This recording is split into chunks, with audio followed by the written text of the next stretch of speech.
මේ ඉන්නේ පඤ්ඤාකාර ස්වාමින් වහන්සේ. උන්වහන්සේ පහුගිය පෙබරවාරි මාසේ ලෝකයේම අවධානය දිනාගත්ත ලොකු වැඩක් කළා. ඒ තමයි ඇමරිකාවේ ටෙක්සාස් වල ඉඳන් වොෂින්ටන් DC දක්වා සැතපුම් 2300ක එවන්ත සාම්මපා ගමනක් මෙහෙවීම. වියට්නාමයේ ඉපදුණු මේ හාමුදුරුවෝ 1997 දී ඇමරිකාවට සංක්‍රමණය වෙලා ඉගෙනගෙන තියෙන්නේ පරිගණක ඉංජිනේරු විද්‍යාව. ඉන්පස්සේ උන්වහන්සේ මෝටරෝලා වගේ ලොකු සමාගමක පරිගණක ඉංජිනේරුවරයෙක් විදිහට වැඩ කරලා තියෙනවා. හැබැයි 2007 අවුරුද්දේ උන්වහන්සේ තමන්ගේ වෘත්තීය ජීවිතය, ගෙවල්, සල්ලි, වාහන ඇතුළු සියලුම සැප සම්පත් අතහැරලා මහාන වෙන්න තීරණය කරලා තියෙනවා.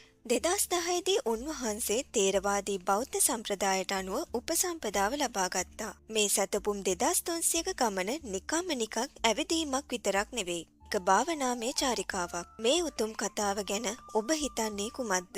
ඔබේ හිතට දැනුණු දේ පහලින් කමෙන්ට් කරන්න.